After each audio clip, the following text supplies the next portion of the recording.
So useful life not begin until this. If you remove this part somehow through some testing, through some filtering process, then the useful life of the product begins like this, and this is followed by this.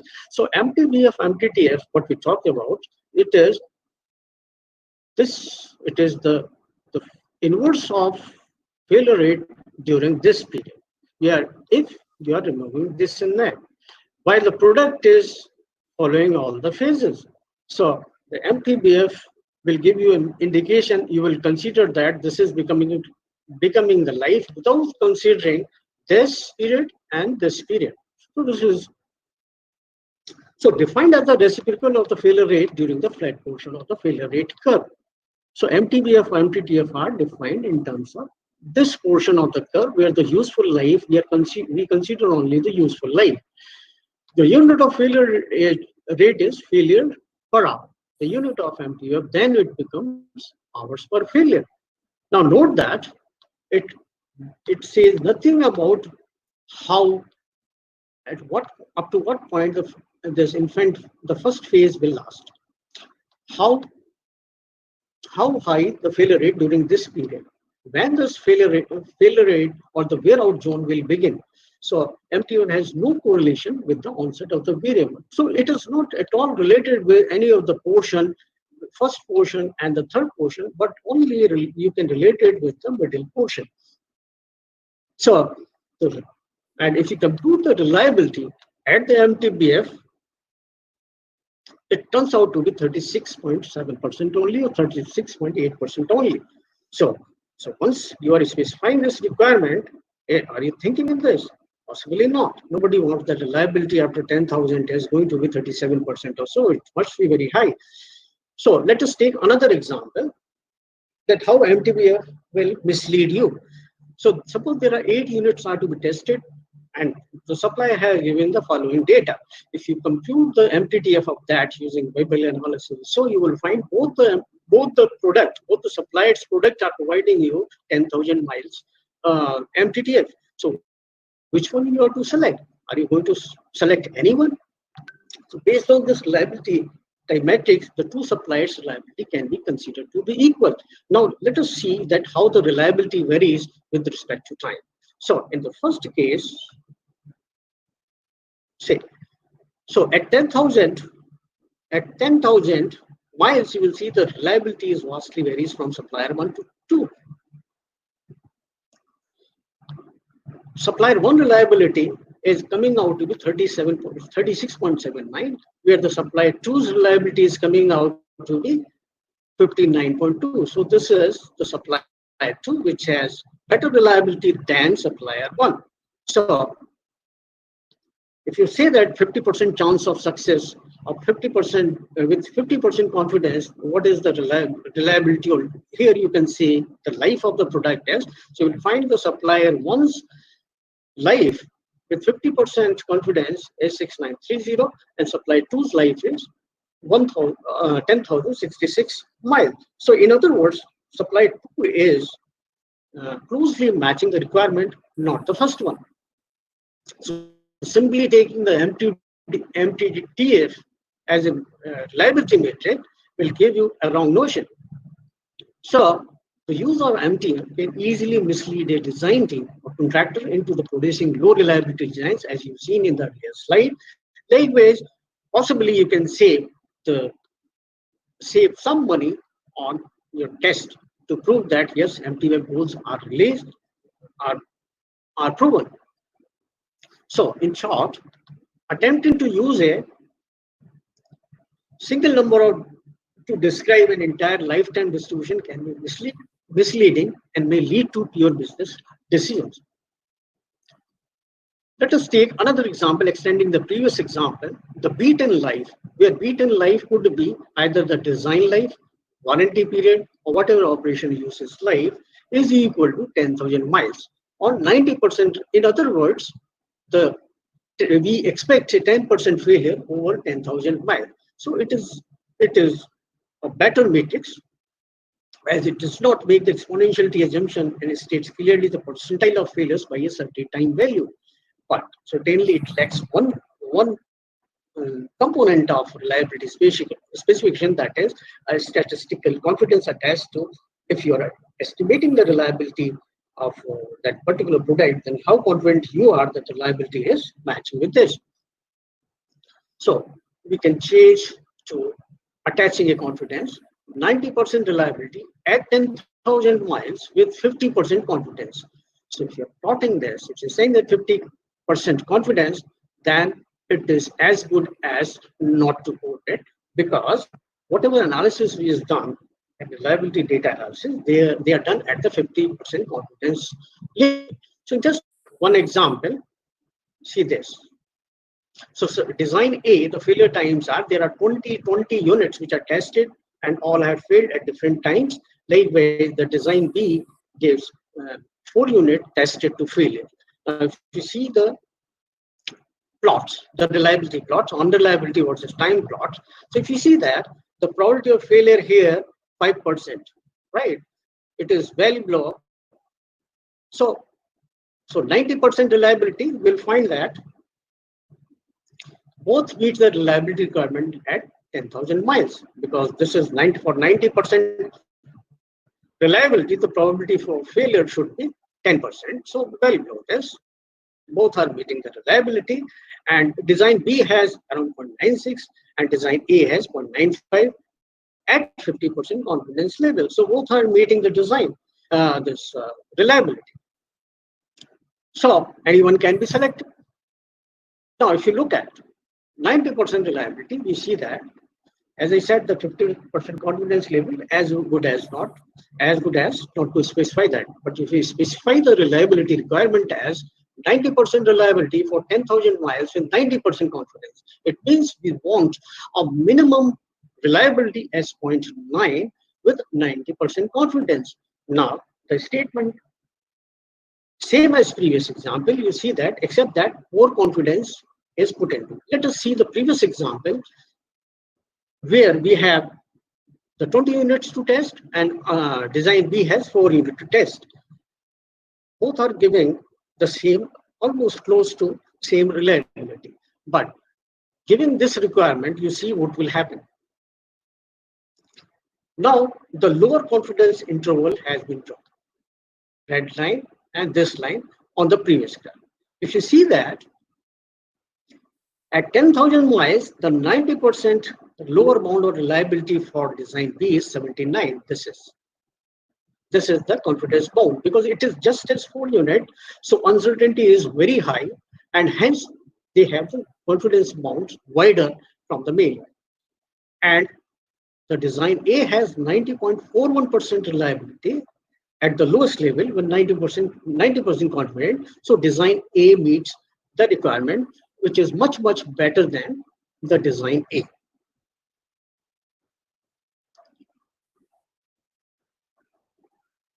So up to previous example, we can go up to that. That will suffice the requirement. However, if you want to extend it, then one can specify 90% reliability for 10,000 miles and 90% confidence for 98th percentile of customer. Now, if your product, if you see that your product is going to be used in a variety of stress environment, say for India, the environment changes from cold to very hot. If you want the same product to be used, then that has to be tested at various stresses level to satisfy the customer base which are residing at these varied environment. So then you will have to test your product. The testing cost is going to be very high, because you are going to test your product at a variety of environment and stresses. Then only you can say that. So this is just explanation to that what is the meaning of 98th percentile customer. It means variety of stress level you have to test it, because you have to satisfy the customers living at various geographical region, or you can say varied environment, and your product has to be used by those customers. So with this, so there are another area, the accelerated live testing, halt test, through which you can simulate these stresses and find out the failure modes, or to quantify the reliability of your product. So coming to, possibly I am just in time, possibly, but overshoot it another 5 minutes or so. So, in conclusion, I just wanted to say that I wanted to convey this. The one question is the system effective. Um, the earliest definition of system effectiveness contains the RAMS, what we are talking about. And there are certain questions like how to specify the reliability for your product. This question, how you can address, what should be the proper metric, not this MTBF and PTF is not the correct metric for specified reliability. Or if you want to set out some target reliability for your system, you can go for three methods which has been discussed or briefly discussed in this webinar. With this, I conclude my lecture. Thank you very much for listening me. I had to, because of the time constraint, I had to skip many more things. Thank you very much. Thank you very much, sir. It is always a pleasure to listen to you, and today you have actually told us about in depth about how to find out the reliability and all. This is very informative. In fact, we have received comments from a lot of participants regarding it, and in future also the participants can always contact you. Thank you for the nice sir. words. Otherwise, I know that I missed many things. I had to escape my words. I know because I have seen your slides of the earlier presentation. I assure that the participants can always get back to sir for more insight in his presentation. Thank you very much. Thank you. Thanks a lot. Now I invite Dr. Perry Dursin sir to share his presentation. Let me give a brief introduction of Perry Dursin sir. Professor Perry Dursin was born in Belgium and graduated from Massachusetts Institute of Technology with a PhD in electrical engineering. After receiving a master's degree, operation research also from MIT. He worked on reliability of large electric power networks as part of large-scale system effectiveness analysis program sponsored by the US Department of Energy from MIT Control Incorporation. After some time with Fabricom involved with fault diagnostic systems for factory automation, he joined Elstrom Transport in 1990. With Elstrom Transport, he has occupied several positions, mainly involved with RAMS and maintenance, and he founded the RAMS Center of Excellence. He is now RAM Reliability, Availability, Maintainability Director and PHM Director, Prognostic Health Management of Mobility. In April 2019, he was appointed adjunct professor for Louisville Technical University, Operations and Maintenance Department. He has contributed a number of communications and publications in scientific conferences and journals in the fields of RAM and PHM, automatic control, electrical power systems, including IEEE transactions on automatic control, IEEE transaction of apparatus systems, ESREL, almost on every RAM symposium since 2009. Several of Lambda Mu Symposia 2012, IEEE PHM Conference and WSC 2013. He serves the IEEE Reliability Society ADCOM and chairs the IEEE Reliability Society Technical Committee on System of Systems. He is a contributor to 4 chapters in the Handbook of RAMS and Railway Korean practices, which we might have all gone across, those who are from the railway. In January 2020, he was awarded prestigious State Award by the IEEE for his tutorial designing for the availability of system and systems of systems. We are very fortunate to have you with us, sir. Welcome, sir, and we are eager to listen to your presentations. Thank you very much, Dr. Vidushi, and good afternoon to everyone. Good morning for some. Now, first thing, can you see my screen, please? We all can see your screen, sir. Very well. Yes, full screen? Okay, good, excellent. So, again, thank you for inviting me today. I'm very glad to be with you. So I will speak about prognostics and health management for railways, experience, opportunities, and challenges. Just a few words about Alstom. Alstom is a large OEM in the railway industry, present in more than 50 countries worldwide, including a very strong presence in India. We are active in rolling stock signaling systems, but also services. And of course, this is the reason for our interest in maintenance topic.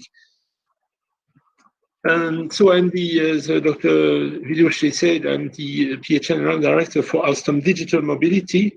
So the name indicates you already have an idea of our scope, but it's mainly signaling and accelerating the digital revolution, let's say. So we'll be discussing the benefits of predictive maintenance, PHM methodology, its enablers, some words about the links between PHM and RAMS, and we'll illustrate with some railway case studies. So this is the outline of my talk. Okay. And first of all, as we all know, RAMS is one of the most eco-friendly transportation means, and in today's world, it's very important. But we are confronted with big challenges, controlling operations and maintenance costs, and also ensuring performance. That means punctuality and availability. And it's a real challenge to meet those goals, which are sometimes conflicting. Some railway companies say that in order to survive, they have to cut maintenance costs in half. Maybe it's an exaggeration, but there is a real challenge.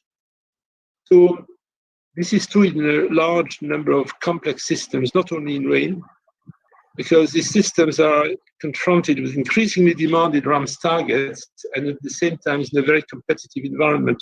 So life cycle cost is a key competitiveness factor. So the question we are going to address is how to make maintenance smarter to combine quality and competitiveness. And in that context, what can be the role of the digital transformation that we are all living through? How can we leverage it? Just a reminder of, just a reminder of the standard from IC about maintenance. Basically, there are two kinds of maintenance practices. Corrective maintenance, which is after the failure, and preventive maintenance, which is before. But preventive maintenance most of the time consists of predetermined maintenance operations, determined or scheduled based on mileage or time. And instead of that, you can do condition-based maintenance where the decision to maintain is based on the condition or state of the asset. And within that category, there's a special case of predictive maintenance, where not only are we interested in the current state or condition of the asset, but on predicting how this condition will evolve with time and adjusting the maintenance operations accordingly. So why should we do predictive maintenance? Because we want to reduce the number of failures and thereby increase regularity, punctuality, and availability by reducing the downtime induced by maintenance. But we also want to cut unnecessary systematic maintenance and thereby reduce maintenance costs. In the end, we'll have a higher asset utilization rate, and last but not least, we'll reduce personnel exposure to hazards, because if they do less maintenance, they are less, of course, exposed. Prognostics in health management is a term that was coined in the early 2000s, around 2000, 2001, especially in the aerospace industry. And it's a set of techniques and tools that enable predictive maintenance and that support corresponding decisions, what some people sometimes call prescriptive maintenance. There are three steps which are actually of progressive difficulty, shall I say. First of all, detecting that there's an abnormal behavior of the asset, or detecting that there's an incipient abnormal behavior, that is, there's a degradation phenomena underway. Then diagnosis, determining what type of degradation, its localization, where it is, and how severe. And finally, prognosis, estimating the remaining useful life of the monitored asset. Is how much time do we still have to the real failure if nothing is done? We can also look at that as a conditional probability of failure, but over a certain time horizon. So within Alstom, we have developed a system. So now I'm going to speak about developing a PHM system, and in a second phase about operating a PHM system. In Alstom, we have we have put together this methodology in 5 steps to develop a PHM system. We start with the user requirements, and then go through technical design, prototyping, which can be bench-based or virtual, then demonstration and field demonstration. PHM user requirements, we ask questions such as, of course, we start with the expert knowledge, as Professor Kumar said in the beginning. Of course, we really have to capitalize on expert knowledge, and then comes the data. We look at the life cycle cost analysis and the FMEA, which is failure mode and mechanism effect analysis. Not only in which way the system can fail, but what are the mechanisms that cause degradations and later failures. Then we identify the key physical parameters that we want to monitor and that are going to tell us about the unfolding failure mechanisms. And this determines the hardware and software architecture. Hardware architecture such as where we need sensors perhaps, software architecture, how we communicate the data and so on. The core of the methodology is this part, where we have either a test bench where we actually trigger degradations based on the early analysis. And it can be also a virtual prototype where the degradations are actually simulated in a software model. So that's really a digital twin.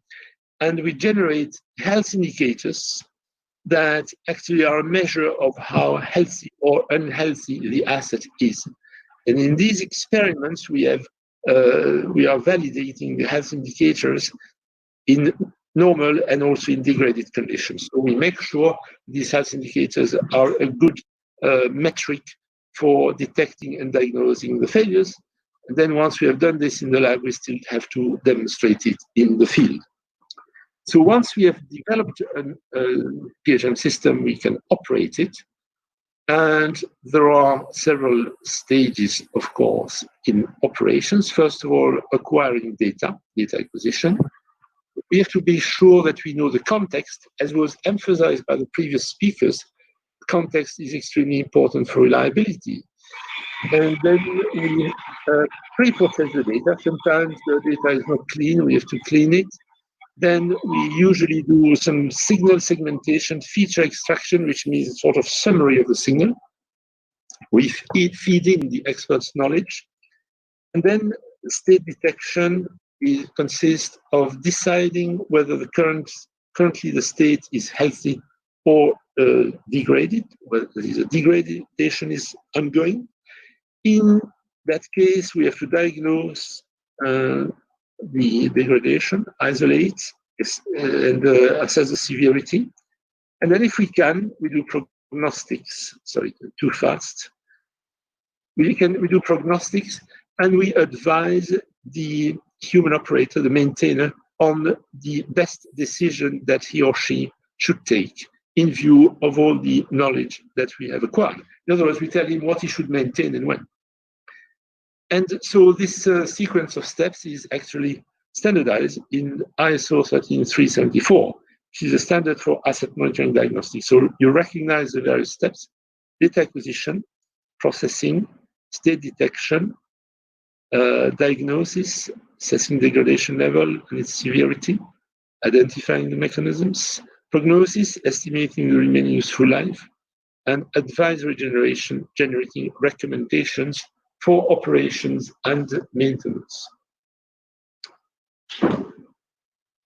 Now, there are, fortunately, some technologies which are actually enablers to this predictive maintenance. And these are, first of all, the ability to capture data in the challenging environments that we know in the railways. Then we have now a huge variety of cost-effective sensors, wireless sensors, the Internet of Things, that can communicate in almost real time all sorts of physical variables that we are interested in. And the connected trains, these variables can be sent from train to ground or in almost real time as well with our communication networks. Then we can store and manage those data and make use of the huge advances in machine learning and more generally artificial intelligence. I will not dwell too much on this, but just to say that AI is something that's been going on since the 1940s. The idea is to attempt to understand and replicate human cognitive functions. It's a very, very wide topic. But the subset we are mainly using is machine learning, the ability for a computer program to perform tasks for which it has not been explicitly programmed. And a subset of that is deep learning, which you never heard a lot mentioned in the media, but it's something it has a very technical definition. It's based on multi-layered neural network, and you can learn feature levels of increasing abstraction without human intervention. Next to that, we have the symbolic AI, which was an avenue that was pursued a lot before and still pursued. But so therefore, if you look at the entire scope of AI, it contains all of this, of which machine learning is a subset, and inside you have deep learning. So we use mainly this. But so just to illustrate, machine learning is the ability for a computer program to perform tasks for which it has not been explicitly programmed. In the traditional approach, you have inputs, you know the models, and the computer generates the outputs. In the machine learning, you have inputs and outputs, and the computer learns the model. So this is something very difficult, but for which algorithms have been in existence for several decades, only they have only been made practical recently through the incredible advances in computer and communications that we have known, in particular in the last 2 decades. So machine learning is good, but you also need expertise, and we combine both. In the 5 stages that I've outlined, we do use machine learning to extract information from data and combine them with expert knowledge to perform detection and diagnostics and prognostics. The virtual prototyping approach is very good because it is software-based, so it is much more flexible than hardware, and it reduces the cost of experiment. Then one thing that we must emphasize, it was emphasized also in reliability, we have to deal with uncertainty. There is uncertainty in the model, there is uncertainty in the measurements, and there's uncertainty in the future load to which the assets are subjected. So we do have to use Monte Carlo simulations and the like. Never give just one word, one figure for instance, remaining useful life, but always a confidence interval. So we start with raw signals. Now the naive approach would be to look at a curve which corresponds to normal operation. Let's say this is a current versus time, for instance, and to ask the expert to define rectangles or gauges around the curve. And if the curve exits those gauges, then an alarm is triggered. But this is naive because you can usually have too many false alarms or too many missed detections. So we replace this naive approach by one where machine learning models generate what we call health indicators. And you can quantify the probability distribution of those health indicators. And then we will have a threshold, but on the health indicators, not on the physical curve. And then we can control more the risk of error. So the health indicator, if you look at features, let's say the signals that we are monitoring are summarized by a number of features, and you look at the multi-dimensional space of features, then every condition is like a point in that space. And if the yellow cluster, the green cluster here shows the normal operation of the assets, and an observation is materialized by a blue or red point, then the distance between these observations and the cluster gives you the health indicator, which is basically the distance to health. So the higher the health indicator in our system, the less healthy the asset. So this is a visual way to show the health indicator. So it will be used mainly for detection and diagnostics, but then also for prognostics. And as we showed earlier, the prognostics, what is the prognostics? It's predicting the remaining useful life, in the sense that given a past evolution of the asset condition, materialized here by a health indicator, we are here. And we want to know how much time we still have before a full-fledged failure takes place. So this is the time the maintainer has in order to intervene, in order to avoid the failure. And so there's uncertainty on that time. And his challenge is to intervene not too early because it would increase maintenance cost, but not too late because then he would not be able to prevent the failure. So just a few words. There have been some very interesting talks on RAM. So just a few words, and this is consistent with what Professor Kumar said before, synergy between PHM and RAM.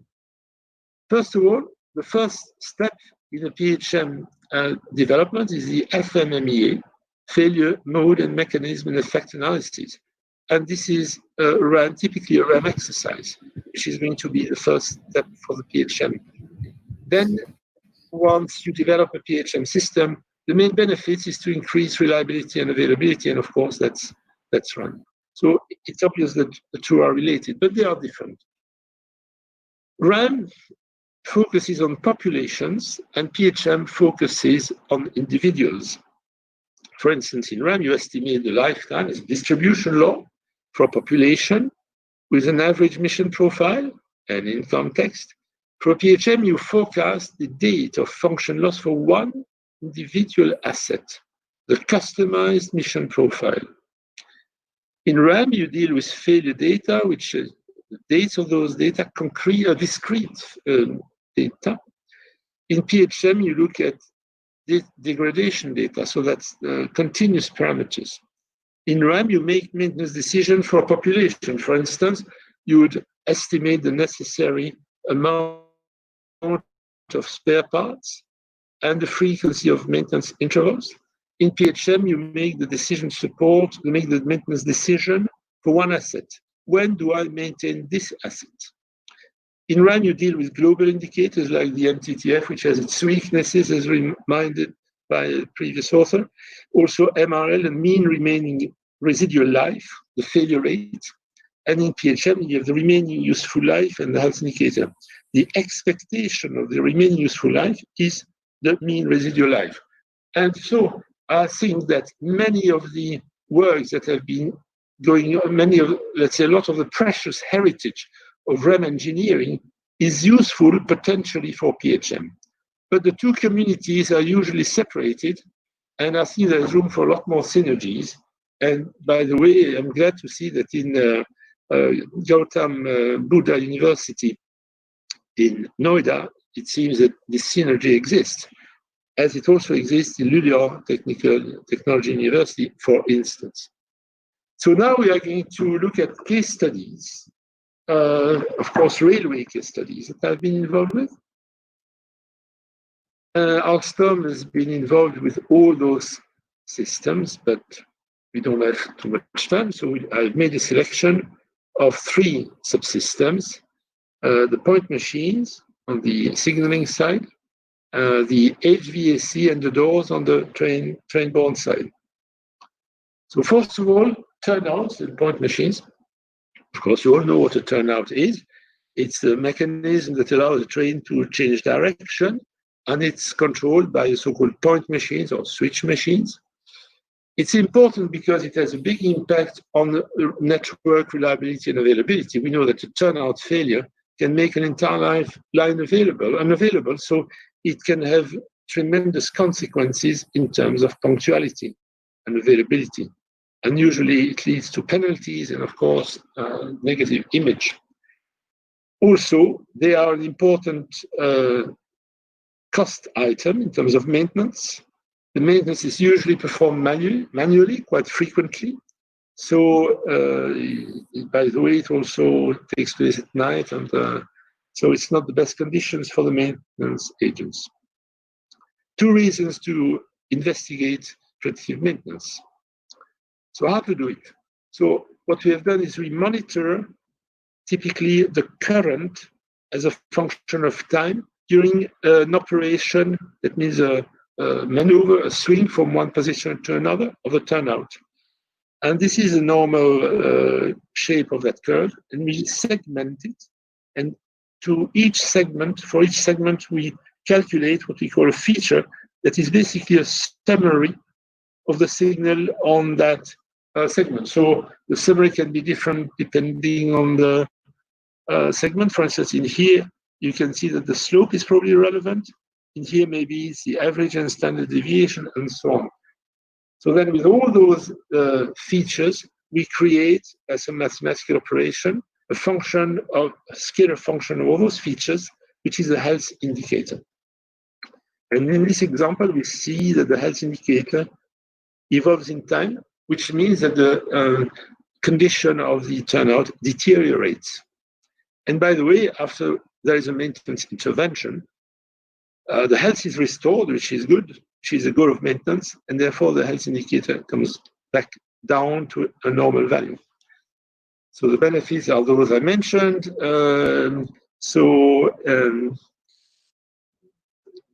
By the way, in one example we dealt with, they increased the maintenance frequency from 1 month to 3 months, but the real goal is to do away with systematic maintenance. And for diagnostics, we look at what we call signatures. And a signature is a set of values, basically the whole vector of features. So you see that different signatures correspond to different failure modes.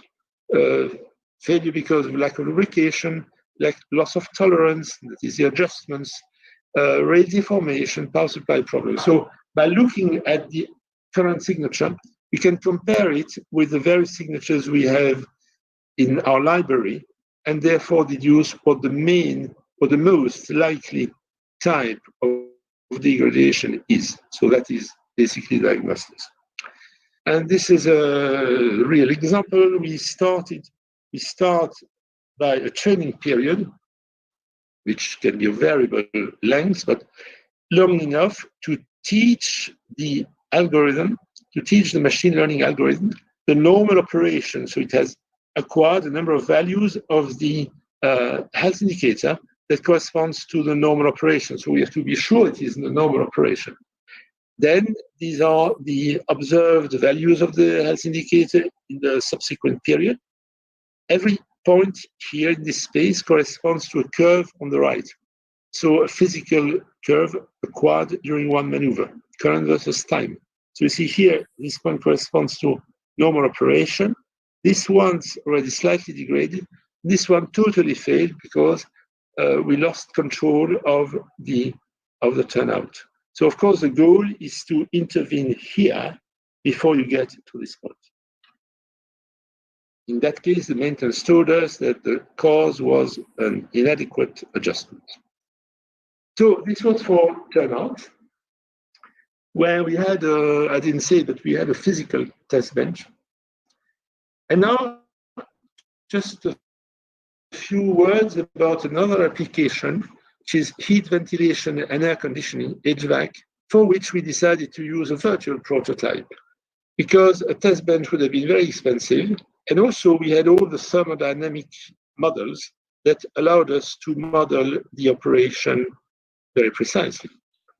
So then here I'm going to focus on the filter, which is one part of the HVAC, but one very important part. The failure mechanism is that as time goes by, the filter clogs. It's clogged with dust, and you see the difference between a clean filter and a clogged filter.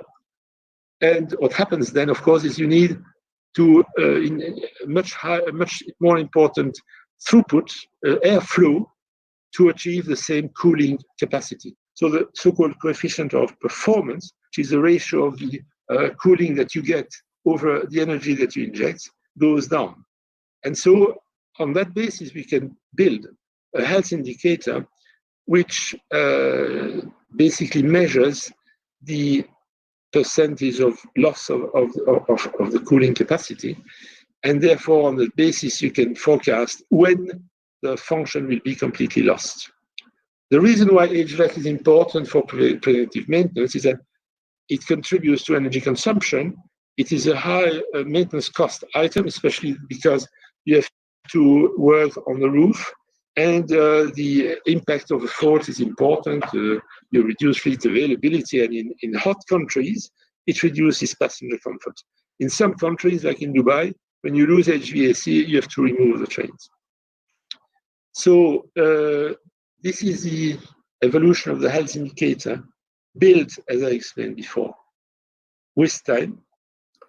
And if this is the present time, we are able to construct a confidence interval for the future values of the health indicator, and therefore a confidence interval for the remaining useful life, which is between this present time and when the health indicator crosses the threshold, which is dictated by physics.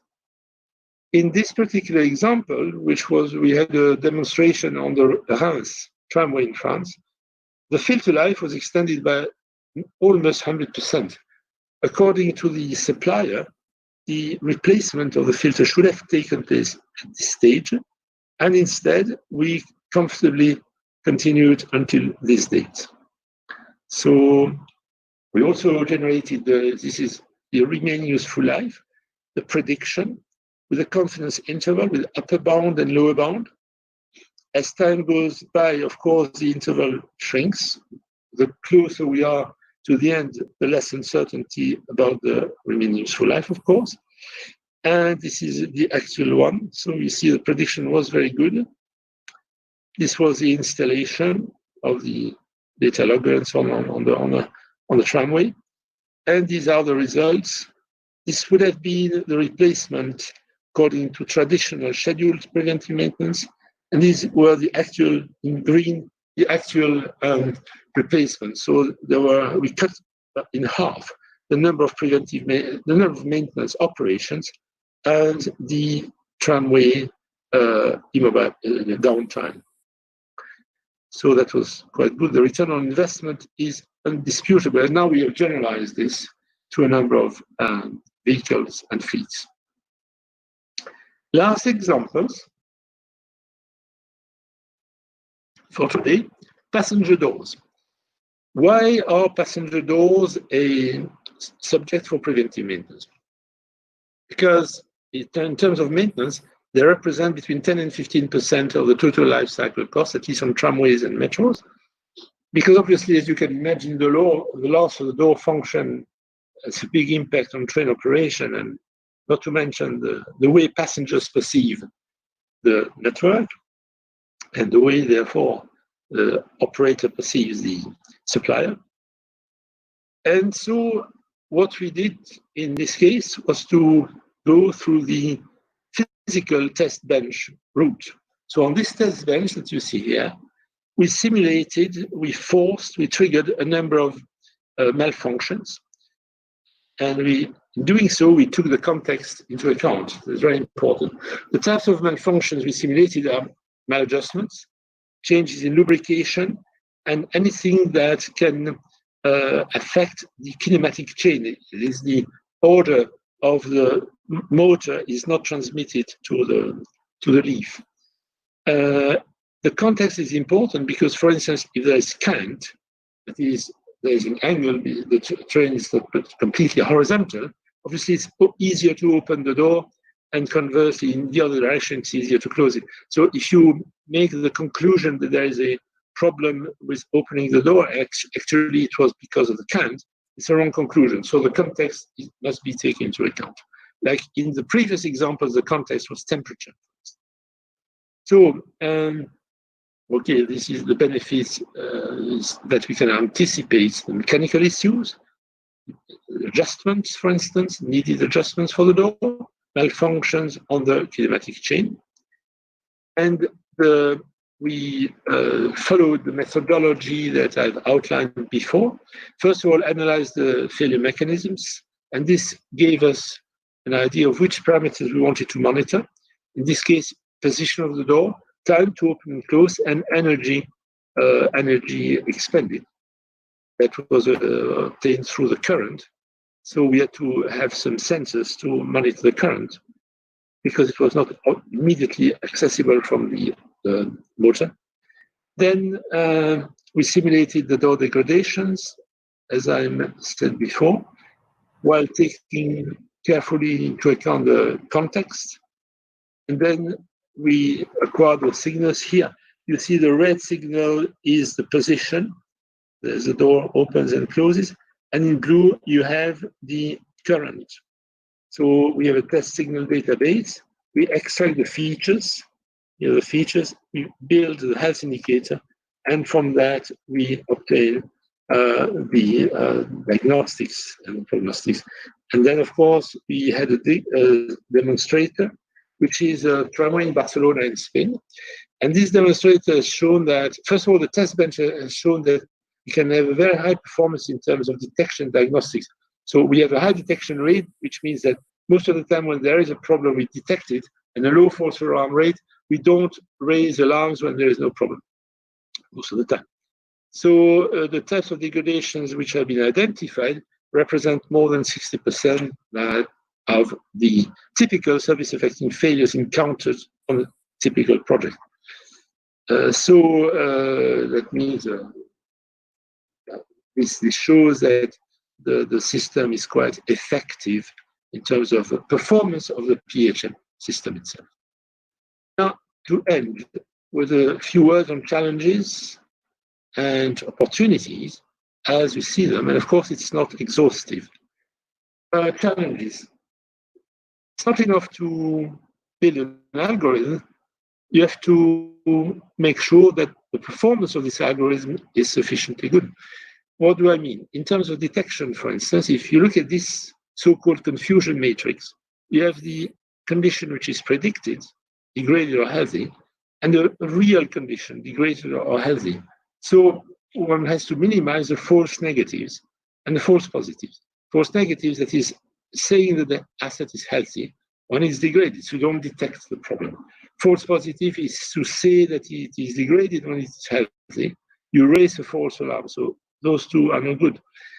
Diagnostics, we have to watch for a correct diagnosis rate, and prognostics, the accuracy of the RUL estimation. Another challenge is cybersecurity, because we rely heavily on wireless sensors and communications. All of this can be pirated, and now it's a real danger at Alstom, like in many other companies. We have a cybersecurity department, and we must prove that when we install all those sensors and communication networks, it does not, it keeps the risk of cyber threats sufficiently low. Another challenge is that the machine learning algorithms are sometimes quite complex.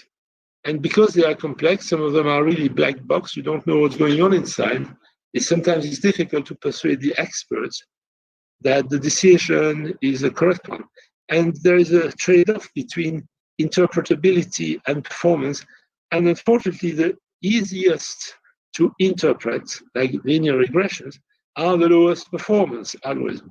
At the one extreme, you have the linear regression. The other extreme, high performance but difficult to interpret, you have the neural network. So you have everything in between. So an important area of research is to make artificial intelligence easy to interpret, so interpretability. So I will end with the perspectives. When we started this in 2006, we had a thing called the train tracer, which we still have, which is basically a network with intelligent data loggers, event recorders to monitor the conditions of the train and send alarms, but nothing more. And as we have progressed, Alstom has what we call the Health Hub, which is a platform with all the PHM algorithms, and we are heading towards prescriptive maintenance and advanced asset management. So the vision is adaptive PHM algorithm that would adapt to the changing environment, to the context, to machine and to the mission profile, so relying even more heavily on machine learning. Dynamic maintenance, that is, once we have all the health indicators and prognostics and so on, making the decisions in more or less real time, but by taking into account the needs of operations, because maintenance is one thing, operations is another. So that relies on machine learning, but also on optimization. Risk-based asset management over the whole life of an asset or a fleet, one is always confronted between the cost of maintenance and the cost of renewals and the risks of service-affecting failures if you don't maintain or don't renew. So what is the optimum? Here comes issues of utility decision, decision theory, and always cost-benefit analysis. This is this area. And the vision of the future the fully resilient systems, systems that self-heal when it detects degradations. And so then human intervention is almost no longer necessary. So you have to rely on the full-fledged artificial intelligence, but also control theory, etc., and reliability engineering. So this would be my vision, our vision. And I have added some references. There is a chapter on the handbooks of RAMS in railways, prognostics and management in railways, example of the doors, example of the HVAC, and examples of the product machines. So thank you very much for your attention. I hope I didn't spend too much time, and thank you again. It was a pleasure listening to you. Without talking much about the other things, I will move on to the next presentation because we are also running from the time limits. Yeah. Dr. Dhananjay Kumar, I'll just speak about him also because he's a great person in this particular field. He has a great experience in this area. Dr. Dhananjay Kumar, he graduated from mechanical engineering in India and he earned a doctorate in reliability from Luleå University of Technology in Sweden. He worked as a senior reliability manager at Nokia, Sky Broadcasting and Sanofi. Currently, he is working as a reliability consultant for UK defense industry. He has a wealth of experience in improving availability, reliability of products throughout their life cycle. Concept, design, development, testing, manufacturing, launch, returns, and repairs. So he covers all the facets of RAMS, and we are very keen to hear from you, sir. Thank you for Thank you. Thank you. I hope you all can hear me clearly. Sure, sir, and we can see your presentation as well.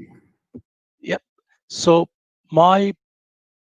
this reliability assurance roadmap is based on my 25 years of experience in applying reliability theory in the product development, product maintenance, and declaring end of life or deciding the replacement of the system or product or a process. So I will cover in this topic, what do we do? How do we apply this whole reliability RAM or PHM from the starting phase, and how it follows through the whole life cycle of the product or system or a process. So, and I have not listed all the minute details in this roadmap. Only I'm trying to highlight the main events or main activities that should happen whenever you are thinking about a system, a product, or a process, whether it is a RAM or whether it is a PHM also. So in general, I will say that 6 main strategy wise, you should be looking at from the activity, 6 main activities strategy wise. And the starting when you have the initial phase of a concept, then what do you look at, like reliability requirements, reliability predictions. And then when you are moving into the development phase, you look at the how do you implement this design for reliability? How do you make this system reliable enough? And then what do you do to bring a confidence that my system is reliable before you start the operation or you launch the product or put the system in operation? And once you have done this operational phase or launch phase of the product, so you go through the reliability performance, reliability investigations, change. But the most critical one is this lessons learned during that journey. And then you bring back to any new product or even the existing product if you are still trying to create more systems. And then I will go briefly about what are the main challenges that we see in these activities and some examples from the telecom, from the defense industry, from the consumer electronics industry where I have been working. So the initial stage is this reliability requirements. And in defense industry, you have a very clear target defined, like in the fighter planes or even the emergency services, air services or road services or whatever it is. So they define it very clearly that what availability they need for the mission critical purpose, what should be the reliability, what should be the lifetime of the equipment, how quickly it should be repaired if something goes wrong. And sometimes they give you environmental conditions, but what they don't give you is the profile. Like if the fighter plane is going on just for 2 minutes above 100 degrees Celsius temperature, or it will be 2 hours above 100 degrees Celsius when it is completing its mission. So those are the lot of challenges that we get. And then coming back to the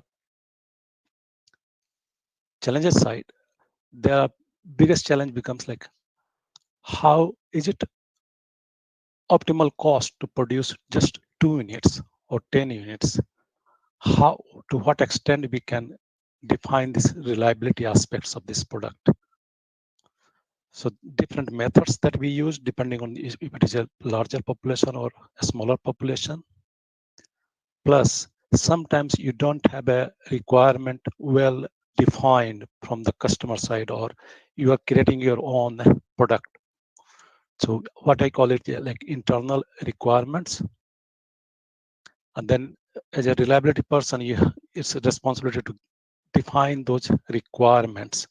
And I think the previous speakers have dealt very well. How do you define those requirements?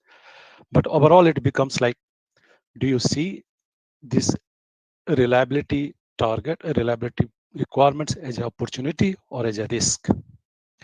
And that mindset brings us how much you can invest in making that product more reliable. Are you looking at the shorter gain or for the long-term gain? So this culture-wise in the business side, if it is a risk or it is opportunity, it makes a big difference. And that difference makes a here that what is the strength of the system you're defining and what is the expected stress or load on those products. And the distance between these two depends on perception, that is it a big opportunity for me to commercialize or monetize this opportunity, this product, this system, or is it just I have to meet the requirements? And some challenges becomes like just in a small example, like they ask 99% availability per month. So if I am producing 10 units, so I get around 72 hours MTTR, mean time to repair for that product. But if the customer is buying just 5 units, it means no failure should be allowed, because downtime is 36 hours only in a month. That makes very difficult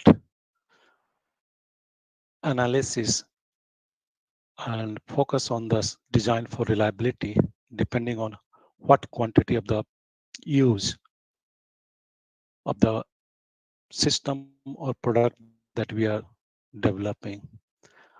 And this factor sometimes we do neglect, because some people say, you have already 99% availability of this system, and I just want one, I want 99%. So becomes a lot of conflict. So it's a lot of challenges that you try to sort it out or negotiate. So initial phase, we are still in initial phase. Some industries that don't define very clearly industrial initial phase or development phase, it can overlap between initial phase or development phase, depending on the company culture or the product development or system development process. But in general, this reliability prediction and reliability demonstration, this is the widely misunderstood area in the industry due to various reasons, there has been some team calling it there should not be any reliability prediction because it's like a crystal ball where you are just giving a number without a proof, or we are not able to verify that. So normally for parts count method and parts stress methods for the hardware, one can use. There are various standards for that, how to do it. It's a very useful if you are just doing evolutionary technology to develop a new product. And then other area that is growing very fast is the software component reliability, because in the software there you have embedded software and then you have a system software and then other analysis software.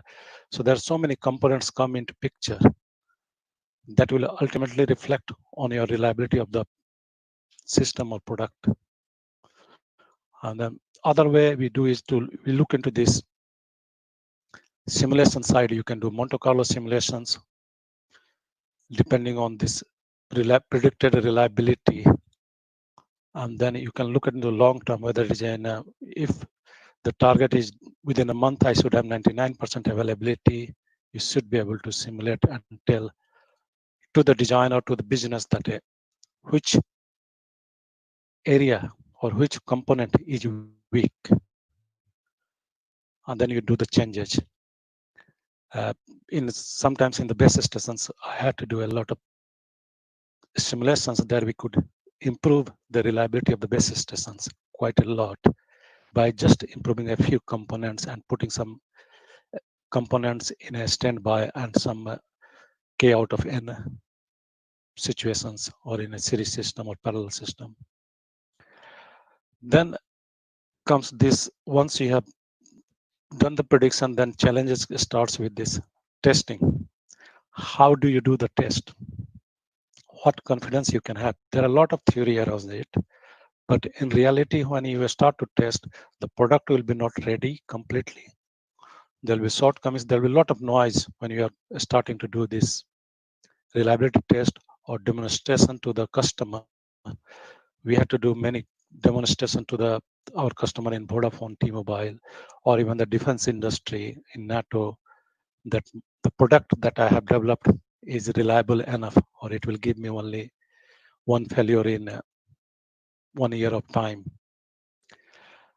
So in challenges becomes to agree on this, which method to use as per the which standards you have to use.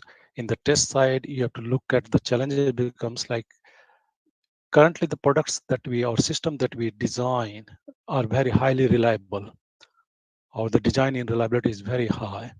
So you don't get any failure during the testing. So you use the accelerated live test, highly accelerated live test. So there are various methods you use, but you need a lot of theoretical background to apply to come closer to the predicted reliability. So yeah, some of the customers still think it is a crystal ball unless until you have shown them through the test that this is the reliability we have achieved. Then comes from the initial phase, or when you are coming into the development phase, there are many tools people use for designing reliability. But what I found was that this failure mode and effect analysis, or failure mode effects and criticality analysis, both these methods give a quite good enough understanding of the product, that what are the failure modes that are likely to happen. Can we remove those failure modes using the design itself? Or if the design limitations doesn't allow me to eliminate those failure modes, can we do testability analysis, where can we do the monitoring or built-in test for those failure modes? And defense industry has been very, very good. Even so, that has been quite good, well-established practice. But in the commercial industry, when I was doing one of the satellite receiver, you get so much data you can pull from the system, but the expense, the cost to analyze those data is huge. I mean, it's sometimes you can't believe even that how expensive it becomes to analyze those data or to collect even those data. Those data are available, but the third party who support you to collect globally will become beyond your business benefit. So we need to optimize at that level. Challenges that happens, like from the design side, you cannot detect all the faults that the system can generate or you have identified through this failure mode analysis. And most of the, since the availability requirements in the defense industry or in other commercial industry is very high. So what do you want? You want to know exactly which system to the, which part of the product to be repaired, which part of the system to be repaired. So that's where you use the concept of isolation. So normally fault detection, you look for the 95% of the different faults that can happen in this product, we should be able to detect. And then isolation side, you look at the at least 100% is the target. People say that I'm able to identify which part of the system has led to this type of problem. And the other challenge comes like similar failure modes can be generated to the different system and the different parts of the same system. So you get the false alerts and false alarms also. So the sensors or the monitoring system that you use, they have their own shortcomings. They are normally below 4% to 5% for a, it's a quite industry. In the industry, they accept it up to 4% or below 4%.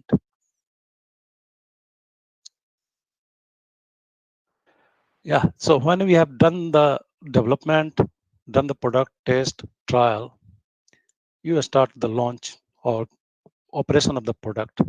Irrespective of whatever you have done, there is always chance that your stress has somehow overlapped the strength of the product and the failure likely to happen. So in the industrial side, people, when they have done the launch the product and started the operation, the team who has been working on the product moves away to the new product, new system, or new process.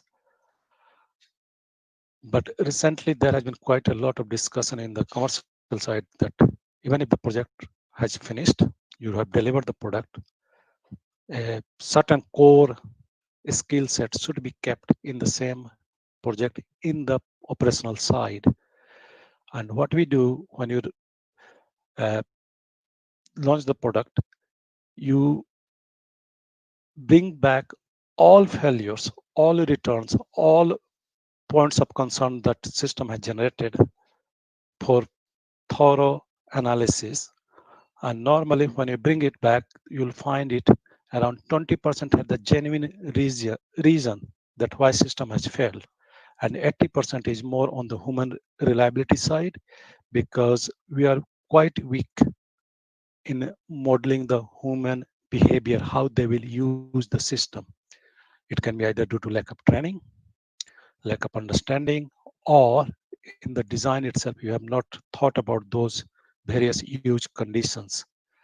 So my recommendation is to do thorough analysis in the beginning for any concern that is raised during the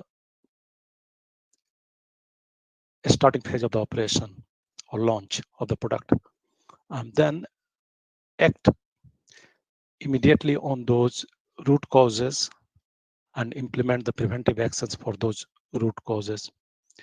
So, and in that way, keep on improving the product.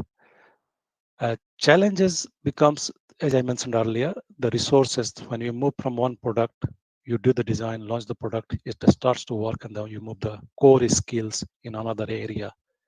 That's where the negotiation happens between different teams, different management. And then another question comes, like, when do you stop this activity?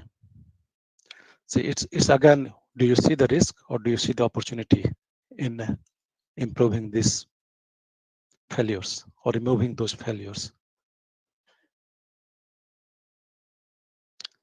And then other aspects happens like when the product has been in operation for some time, for some period of time. How do you measure those performance? So in the beginning, if it is a mass production, or if it is a quite high number of products that is going to be used from the beginning, the batch failure rate has been very useful to indicate the quality or reliability of that product that is going out in the field. And that batch, by the batch, I mean either you can look into the production month or production country, or if you made any change in the product. So homogeneous, is it the homogeneous population or not? That information is lost many times when you're doing the data analysis. So I prefer to any product that you are going to use in daily life or in your system or going to monitor it, we should be able to identify from the failure data itself that does it belong to the specific week of production, a specific week when it was produced, when it was sold, when it was put into operations. And then on the longer term, field failure rate, that in many companies, it's still a big incentive for the business. In Nokia, out of 5 performance metrics, like field failure rate was one of those. In a Sky Broadcasting, that's also like incentive of the executives and all the employee depends on the failure rate, how often it has failed, and that is measured every year. And normally you monitor continuously. The challenge with the problem with the field failure rate is that it doesn't say about the product reliability at all. It gives some indication that what my warranty population is doing, or the product that I have collected the data, how it is doing in the field. It doesn't say how my design has been with the product. So just to understand the difference between the batch failure rate and field failure rate, I just give an example. Like if you're going from point A to point B, which is 100 kilometer further, and if you're driving in 100 kilometer speed per hour, you will be reached within 1 hour. But your speed at the time of 20 minutes will not be 100 kilometer. You may be driving at a 20 kilometer or maybe driving with the 70 kilometer. So this batch failure rate responds to that at that specific time, what is the status of this product, and then you can adjust your speed accordingly to come up to 100 kilometer per hour average speed. Then when it comes to the measuring the failure rate, I have seen in commercial industry there are around 10 to 12 different way you measure the failure rates of the product. Some industry, they say, okay, 10 failure out of 100, 10% is the failure rate. Some industry say, okay, 10 out of 100, if all failed in only December, so it is not 10%, they calculate a different way. Then they get into, some industry have better information that I had sold only 2 units in January, or I put operation in March in so many units. So you look into the different levels of details and you can come out different values of the failure rate for the same product. And that becomes a challenge because when from the supplier side, you are agreeing a certain reliability for a product. And then from the user side, if you don't, both of us has not agreed that how will we measure it? It comes a lot of conflict, and we had to go to the court also for coming to the final conclusion. So this can be very sensitive. So it's always good to, from the requirement stage itself, get into how are we going to measure the performance if we are putting the performance as a criteria in the supplier side. And another challenge becomes the noise in the performance data. So if you give the data to somebody, you come at a failure rate. But when you start to know the story behind those data, you come to the very different failure rate calculations. So one should be very careful and must be aware of the background of the data. Then the last stage during the operations, your investigation side, and you make changes in the product, in the system, or in the process to improve it, and feedback to the any new product that you are creating in the which is in the development phase or negotiating some other products or systems. And this, irrespective whether it is defense industry, telecom industry, or in electronics industry, this is the weakest point in the sense that whenever you are doing a new product, you will see they'll be repeating the same mistakes many times. We had, like in Nokia, we had some components, or in a satellite receiver side, some components has been failing all the time, and it still fails all the time till someone really takes into account that a thorough reliability investigation is done and a thorough change is a managed change is implemented in the business side. Otherwise, human beings are very tend to have this inertia that this is the way we have done the design and it has been working for the last 5-10 years, and they keep on doing the same way. So as a reliability person, you have to do a lot of negotiations, facilitation, and managing different aspects of a product. So this is the famous our PDCA cycle where you performance is happening, you monitor it, you improve it, you plan it, then you plan that what you are going to do, and then you perform your analysis, then you monitor that is it working, and then you improve it, and then you keep on going. So this should continuously go on, and this feedback is the most critical item for making any system highly reliable.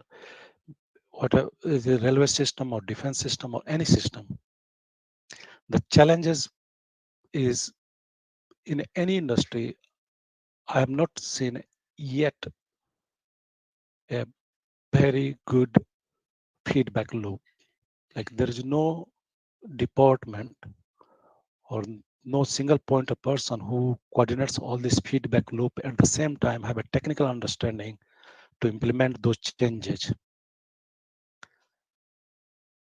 It happens piecemeal wise, and also the priorities and incentives drives this feedback loop also. Like what is the priority in the business or in the industry? Is it creating a new product, making very shiny good products, creating a new technology, or is it improving the previous ones? And then incentives, how these are incentivize those people. So coming back from this is my last slide. So starting from the beginning, you start with the reliability requirements, and it is not just one event at one point of time that continues throughout the product development, but you initiate, your priority should be to start with the requirement side, and that may continue even when your product is during the operations, because you will learn a lot during that process, and that will feed back to your reliability requirement for any system, PHM or RAMS system you're trying to analyze or trying to develop for any product. And then your reliability prediction also depends, either you can do the standard based or you can use the batch failure rate or field failure rate site analysis. And then sometimes in the requirement and prediction, even if you use the learnings to improve your requirements attributes and your prediction methodology and your demonstration methodology, and then you all feed back into your design for reliability side. So it's all continuous process, and we need to have a systematic approach to the reliability. One has to look into from end to end point of view. Like it is not just at one point you can just close the reliability side. And then other thing that I find very important that it's a cross-functional. It's not just the reliability person who is responsible for the reliability. It's everyone involved in developing the product. Like in marketing side, when I was looking at the Sanofi medical devices, like what should be the reliability of those? So I had to get in touch with the marketing side, repair side, logistics side, like how much many returns we can accept. What is our facility, reverse logistic facility that we can collect from the field, those equipment? How can we, to meet the regulatory requirement that we will have only 99.5% failure of this product? So there are a lot of financial side, business organizations, different disciplines involved to achieve the success in your RAMS program or reliability. And then ultimately it's the mindset. Are you looking at as a risk or looking at it as an opportunity? Once you look at the as an opportunity, then you get tremendous support to do very extensive reliability analysis, and you make the product reliable. So in summary, for reliability assurance, start from the requirement, go to the prediction, do the design for reliability. When the product is launched, please do continue with the feedback loop. Thank you very much. Thank you very much, sir, for your talk. It was very interesting, sir. And Thank we are you. really very thankful for you to sparing out your time, and you are here with us. Thank you so much, sir. Thank you.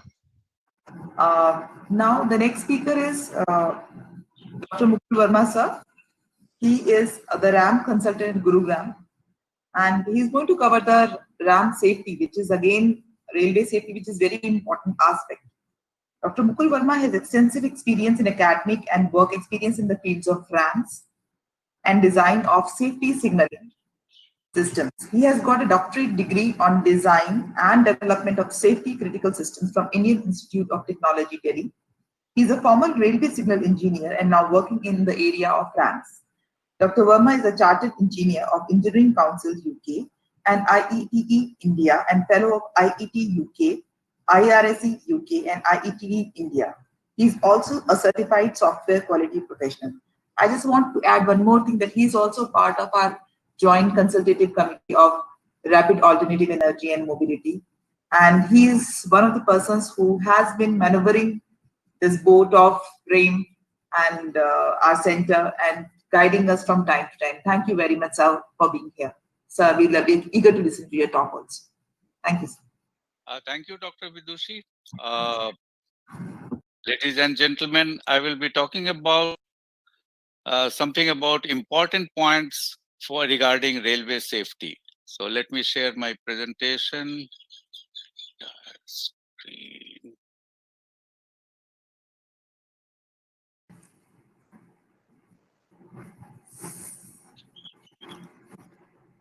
Yeah, can you see my slide?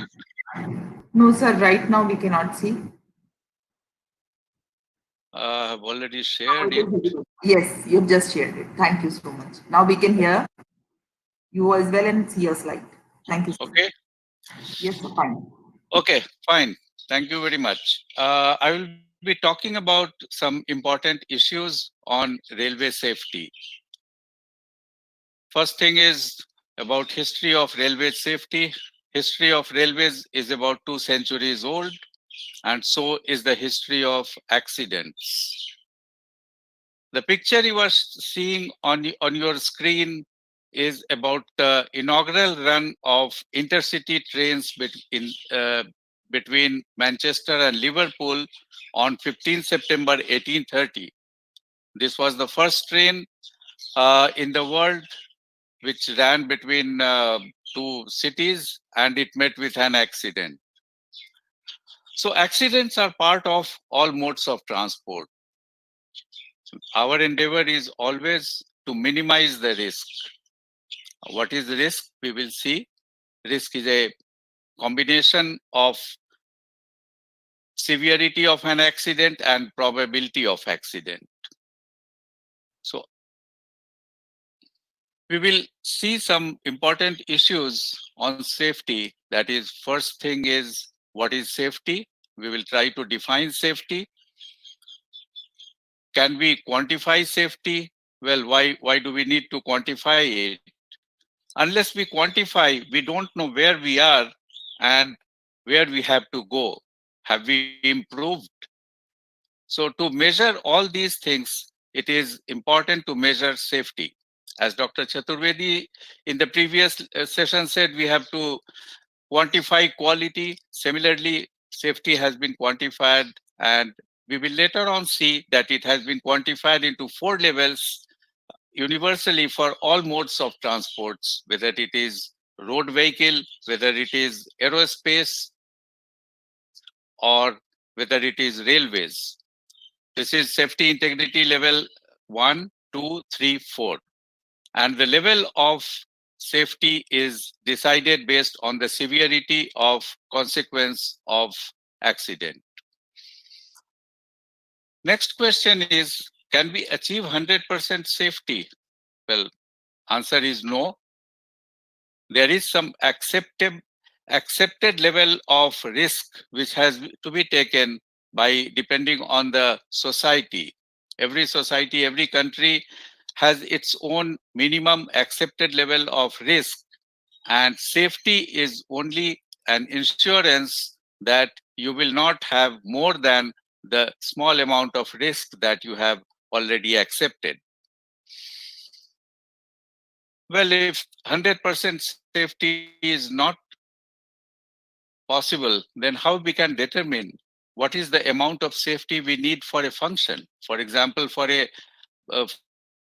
in the railways, there are different functions like signal clearance, giving command to the interlocking system, and so on.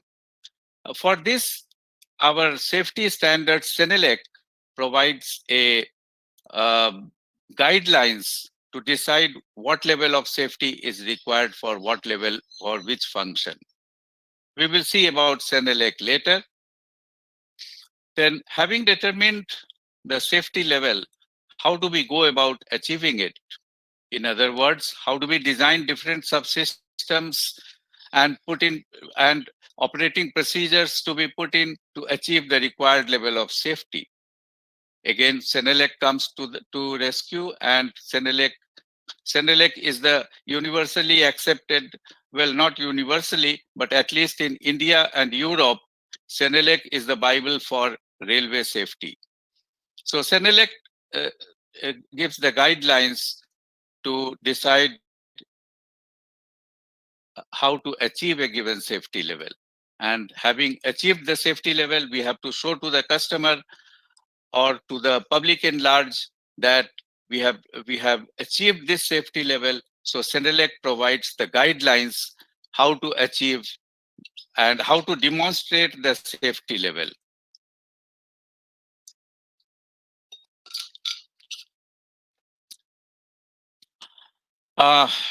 So issue number 1, we will see what is safety.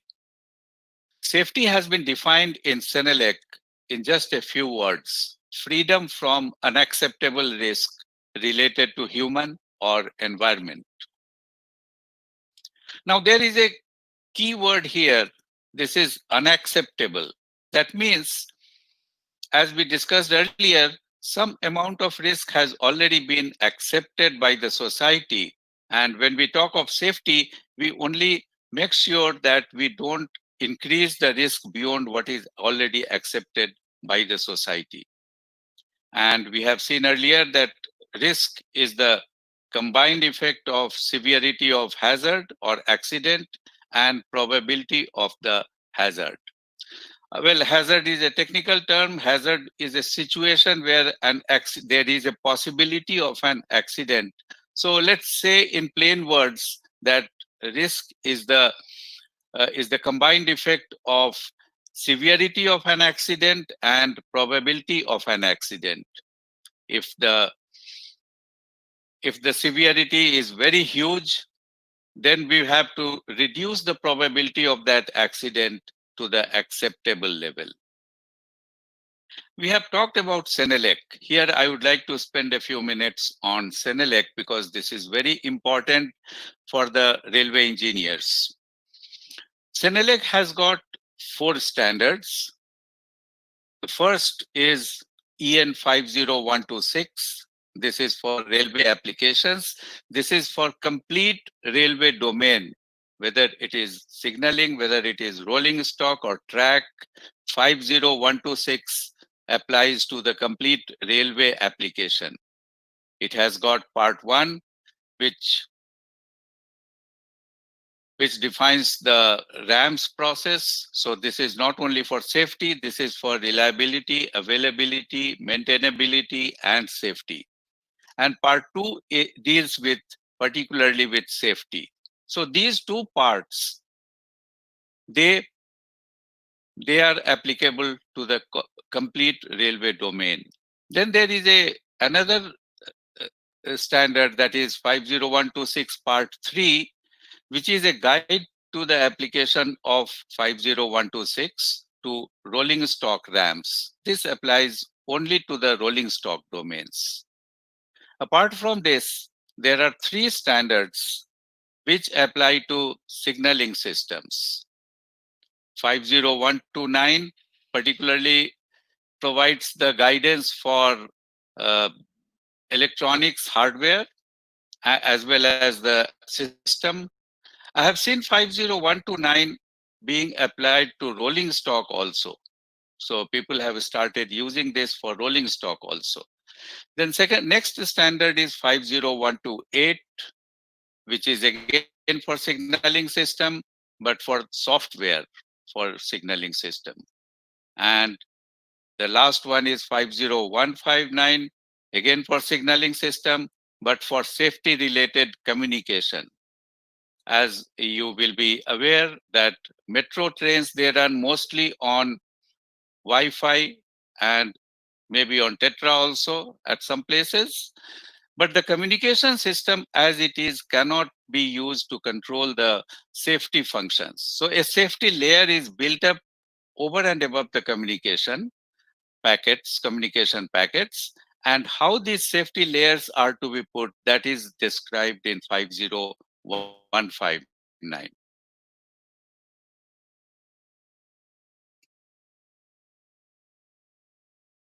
Then we come to the acceptable level of risk. We have talked that every society has got its own acceptable level of risk. It has decided, and the risk should not be higher than this acceptable level. There are various methods for various countries they have applied.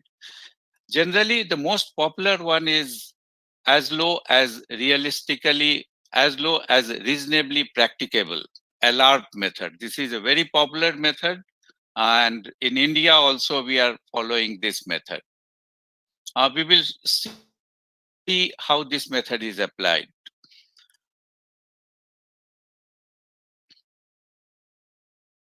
Here also kindly see the key word, that is reasonably practicable. Again, the risk is not to be reduced to 0. We need to reduce it to the reasonably practicable level, which is acceptable to the general public. Next issue is safety quantification. I mentioned that safety has been quantified into 4 levels. These are level 1, 2, 3, 4, highest being the level 4.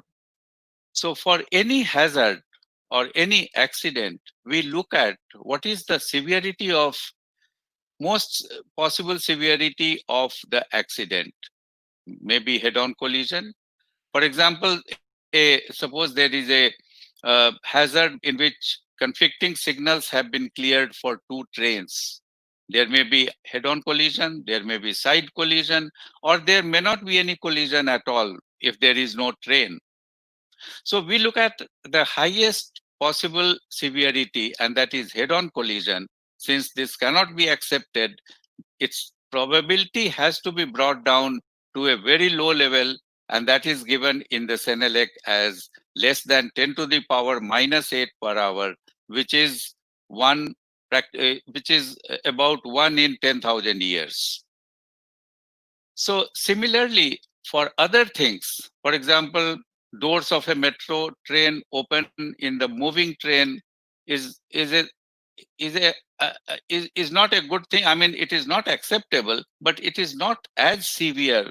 The consequence is not as severe as the other one.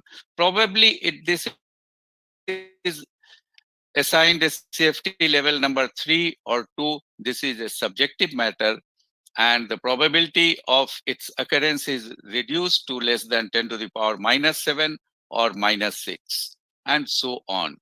This way, for every function of the railway, we assign a safety level, and then we reduce the probability to a to the prescribed level. Apart from this quantitative probability, Senelec also suggests, or not suggests, it requires, mandates certain qualitative measures to be taken. For example, for highest level of safety, SIL 4, it gives for any software which is controlling a SIL 4 function should not use online memory allocation, or should not use nested pointers, and so on. So there are similarly, there are for hardware also, there are certain guidelines available. Well, issue 3 we discussed was, is 100% safety possible?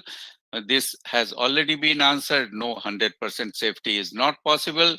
Some minimum amount of risk that has already been accepted, and we can bring down the risk to that much amount. The next issue is, how can we determine the minimum level of safety required? Well, we have seen some methods of determining the minimum level of safety, and one of them was LR that we have already seen, which can be applied for determining the safety level. Now we come to how to achieve the required level of safety. Again, Senelec has got such guidelines. If you follow those guidelines, you will achieve safety integrity level. For example, for products, it has given a quantitative requirement, which we saw for SIL 4, it was 10 to the power minus 8 per hour. We have to bring the probability of such failures to less than this. And there are some qualitative requirements. An example of metro rail, the safety is allocated to different subsystems, for example, signaling, rolling stock, etc. And each subsystem is required to demonstrate that the required safety level has been achieved. Then the last issue was, how do we demonstrate that the required safety level has been achieved?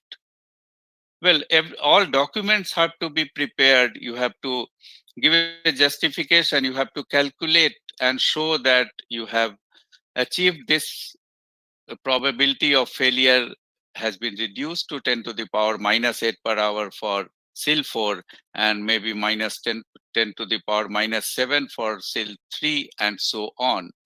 Documentary proof for quantitative requirements as well as for qualitative requirements, that you have followed all the guidelines, that, for example, safety audit has been performed, that your design engineers are well qualified, etc.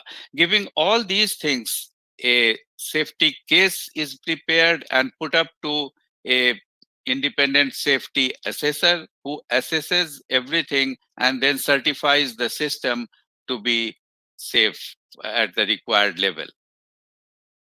So these are all the 6 issues which I wanted to touch upon. And concluding my lecture, I would like to say that we have that Senelec is the Bible which guides us in determining what is the minimum safety level is required, how these levels are to be achieved, and how do we justify that this safety level has been achieved.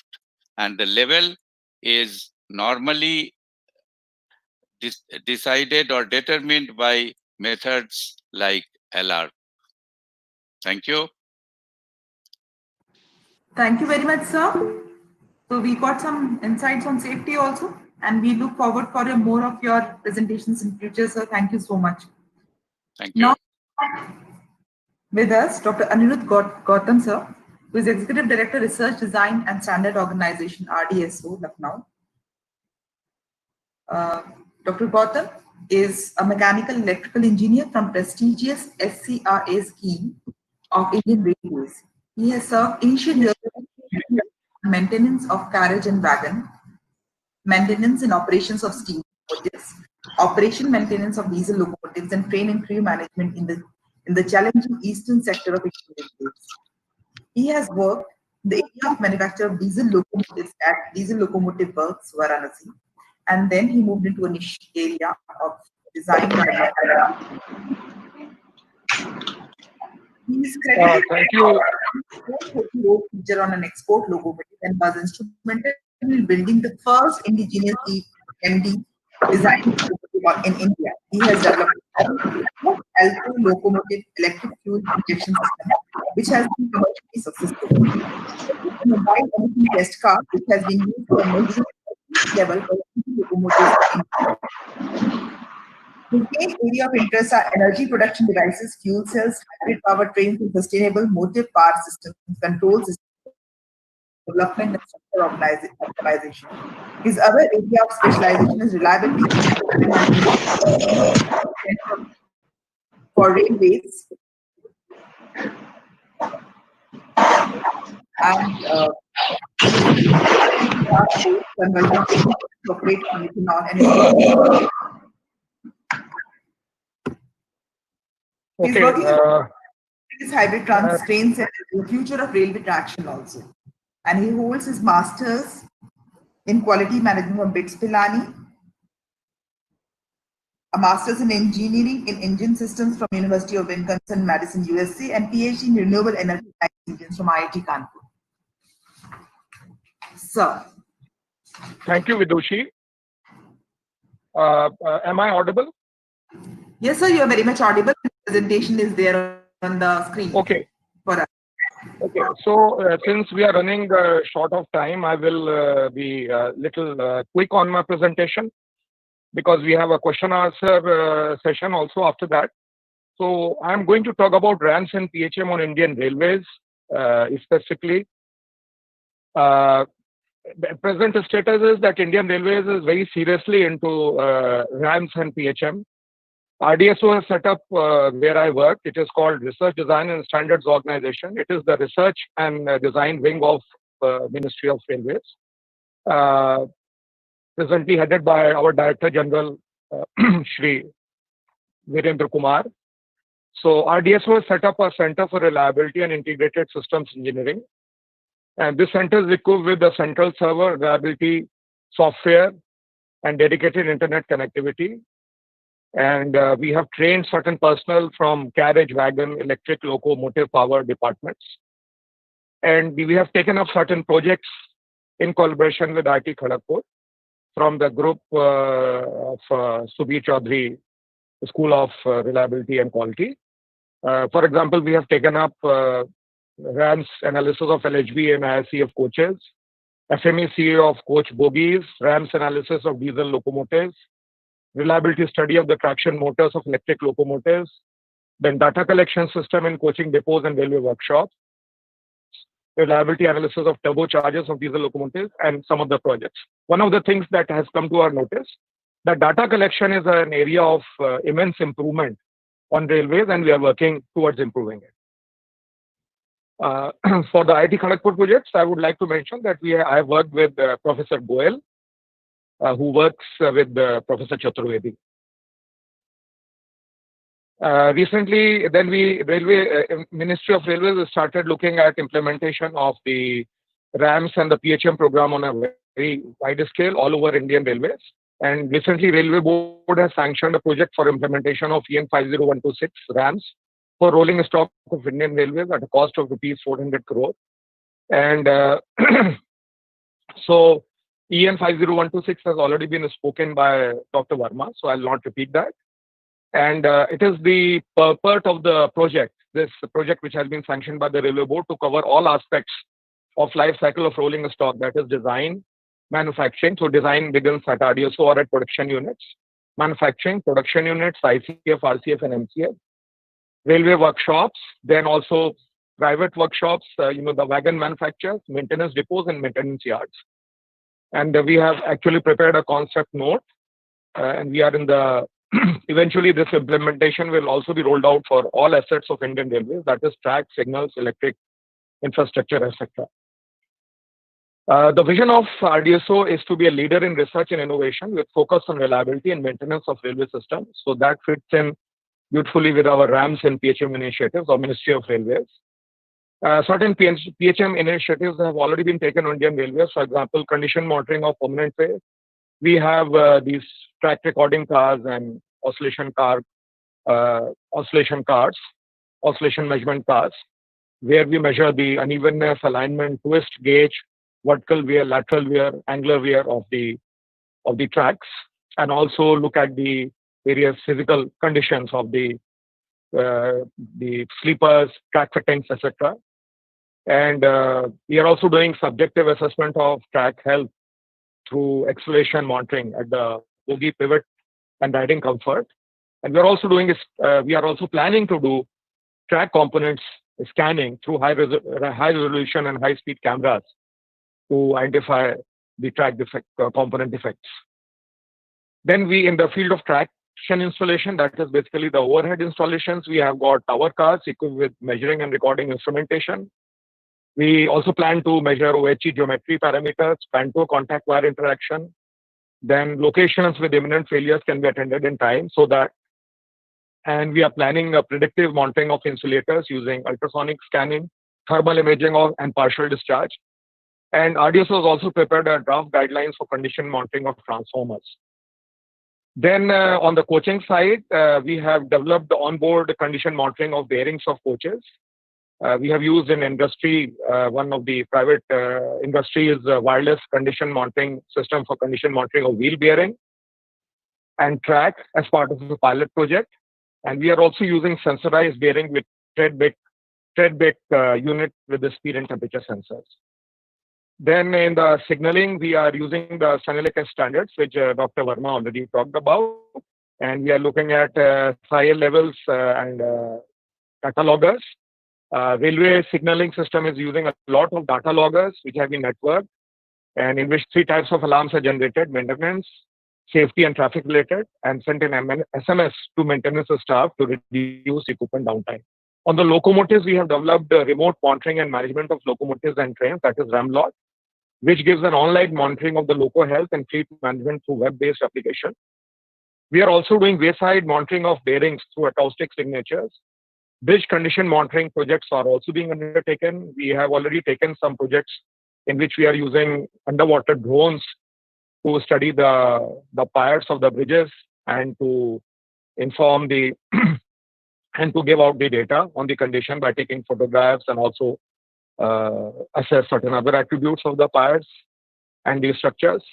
Electric locomotive components online condition monitoring is also being done.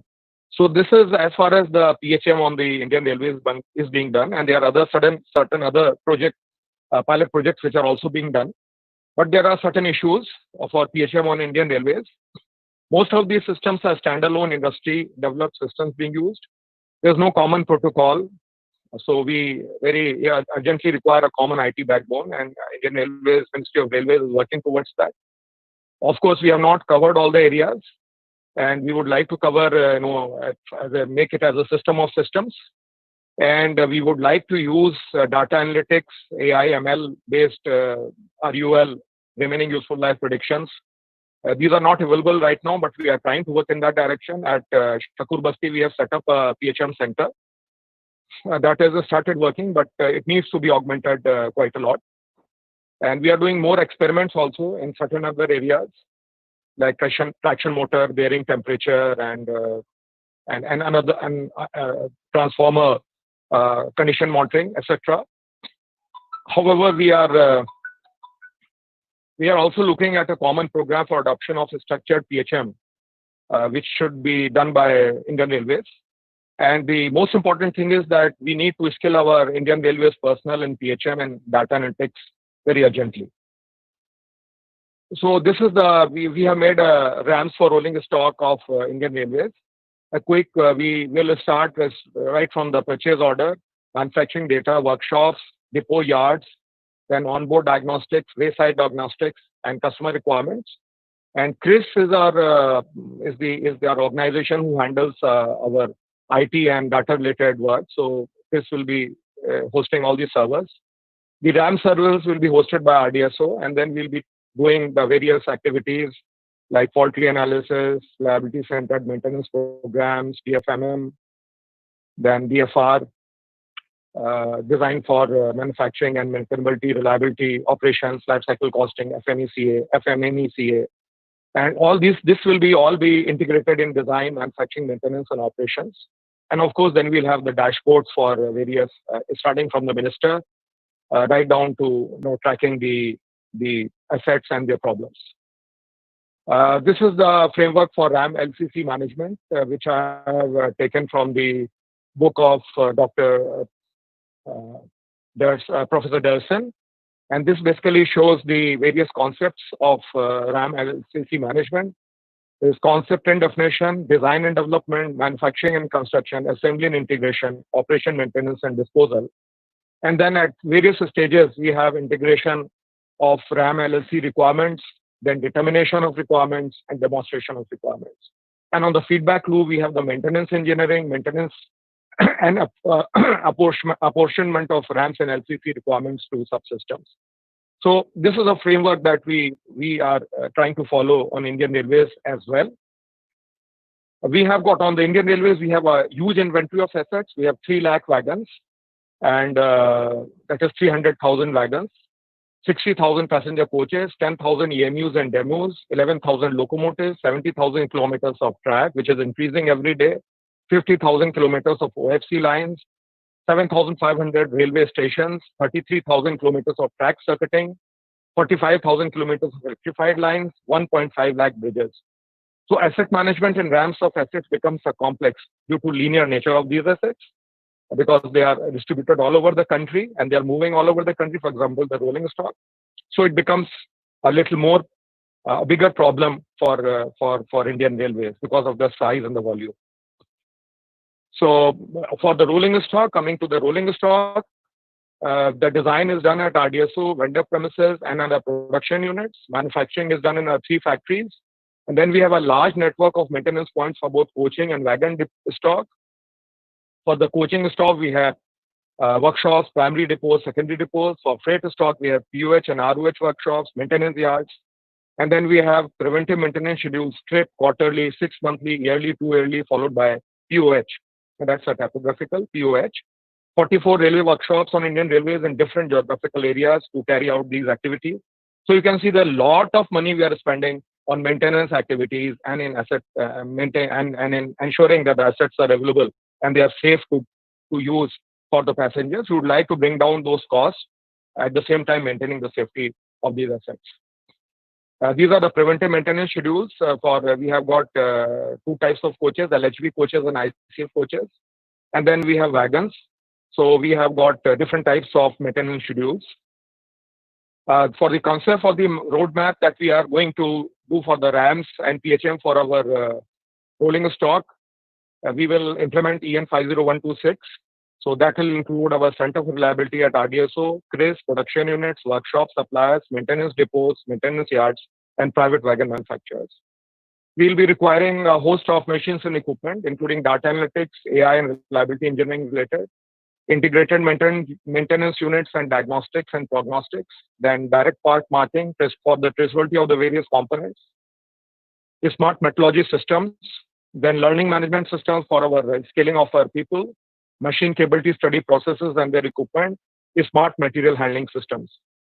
In the business process engineering, we'll require vendor development process to be rewritten, procurement processes to be rewritten, introduction of 16HA vendor development procedure, which is a standard, international standard, maybe use of ISO TS 16949 and QS 9000, stores and finance code revision, then production process re-engineering, use of modularity in design and production. This is the intelligent manufacturing system we are looking at in our production units so that we can improve the RAMS characteristics of our assets. And this is a brief about modular manufacturing, which I'll not go into detail because of the shortage of time. But I'll just like to mention here that in modular manufacturing, there is a requirement of digital twin for the complete production process, and in the digital design modularity, it is called a Lego design, wherein the designs are standard of the component parts of the components that designs are standard that can be put together either to make a house or an aeroplane or a scooter. So that is a new concept of manufacturing which is coming, which is basically designed for high reliability and manufacturing. We also have introduced Industry 4.0. MCF has started the process of implementing Industry 4.0. That will also add to our increasing the RAMS reliability of our assets. To start with the coaching assets. And then we are looking at various methods like a digital backbone for collection and maintenance of design, manufacturing, maintenance, and operation data, connectivity between CRIS, RDSO, production units, workshops, maintenance sheds, then implementation of RAMS management system for rolling stock, and capability index, process reengineering, and using various methods. We are also looking at skilling and knowledge enhancement. Certification courses and RAMS and PHM that we have tied up with the Gautam Buddha University, and 2-year online master's courses in RAMS and PHM, webinars, workshops in the fields, hands-on training sessions, PHM and RAMS training to become part of our central training institutes. We are looking at handling and logistics, so smart material handling, material movement corridors, including underground and overground material tracking systems with digital identification bins, scaling in material handling. And these are the timelines that we are looking at 2 years' time. It is an ambitious target. However, we are very firm and resolute in our desire to do so. And these are the various milestones that we have provided on this timeline. So we plan to finish this project in next 2 years' time and also take up projects in other areas like infrastructure areas for implementation of EN 50126. So basically what I'm trying to say is that Indian Railways have recognized this problem and they have taken up this challenge of introducing EN 50126 for its assets, and also implementation of ISO 55000 for asset management. We are willing to partner with the industry, with academia in these programs, and I welcome all from industry and academia to participate in this. We'll be sharing our contact details shortly. Thank you. Thank you very much, sir. Your kind support will be always required to start up this certification course, and we really look forward that we come up with such a certification course for all our participants, those who are interested in RAMS and PHM programs. And we are soon going to start the MTech programs also. And I have been receiving a lot of queries for that. So now we are open for the queries. Some of the questions have been shared on the chat window. So people who want to just ask questions, they can raise and they can, we can take other questions. Those questions which are there, certain questions which are in the chat window also, if the speakers would like to address some of them. Like how is the SIL level of any item, for example, is selected, or SIL 4 while PSD system is in SIL 2, SIL 2.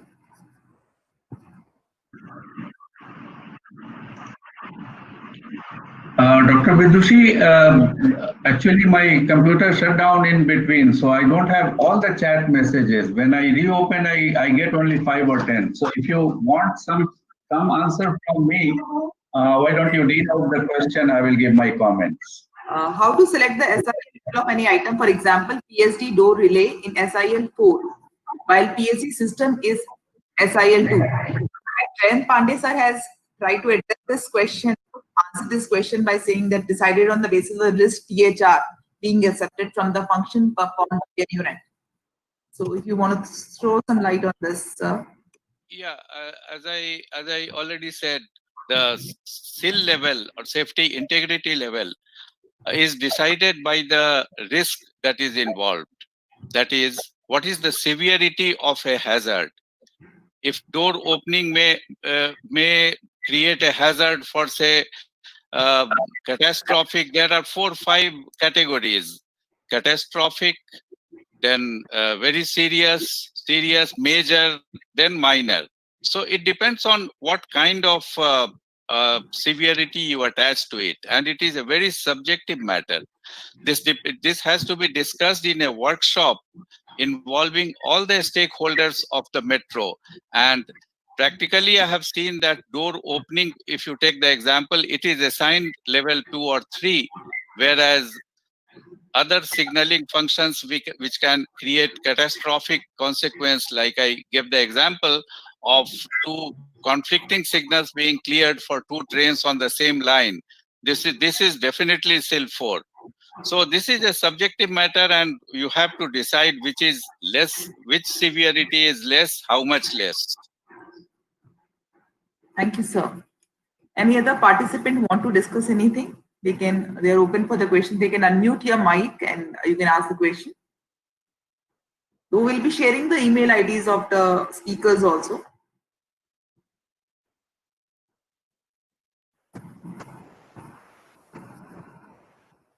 In fact, a lot of question has been answered in the chat window itself. And I'm very thankful to Jayant Pandey sir. He was a part of our joint consultative committee meeting also, and a roundtable meet. So, and he has given a lot of insights for our projects.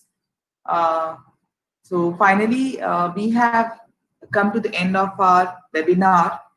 I want to thank all the participants, though there were some technical flaws which happened during the YouTube transmission, but then we were able to make it up. I have the recordings of all the speakers.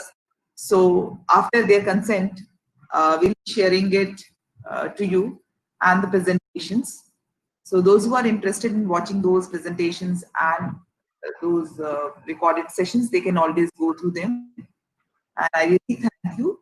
Before I conclude this whole session, I also want to invite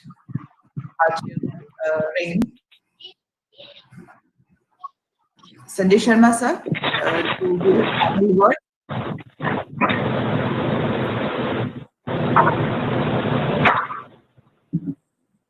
Okay. Am I audible? Yes, sir. Okay.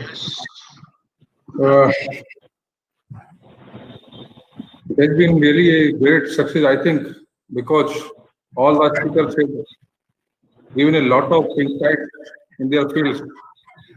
I'm extremely thankful to all of them, and thankful to all those persons, all those delegates who have participated in such a presently this whole world is passing through a situation of pandemic COVID-19, and I think before to end the program, let us have the Mangal Mantra. Let us pray God, Almighty God, for this nation and this whole universe. And I'm starting with this chant mantra, Shanti mantra. That is Sarve Bhavantu Sukhinah सर्वे सन्तु निरामया सर्वे भद्राणि पश्यन्तु मा कश्चित् दुःखभाग् भवेत् ॐ शान्ति शान्ति शान्तिः नमस्कार Thank you very much, sir. I also want to thank my technical team who has been on their toes.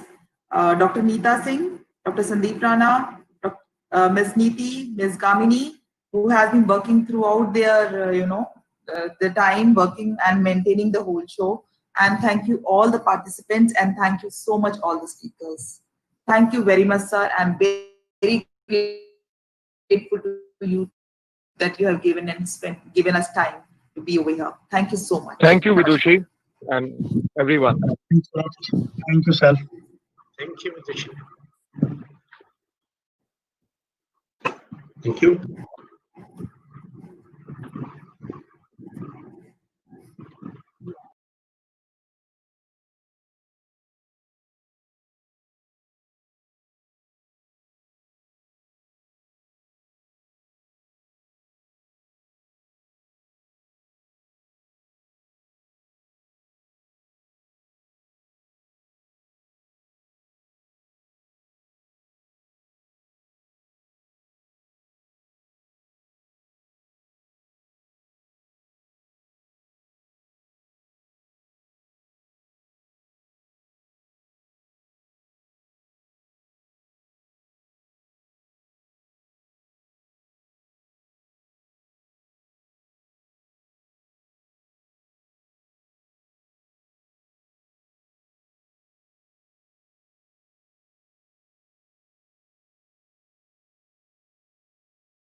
Start a certification program and then a master's program on RAMS and PHM.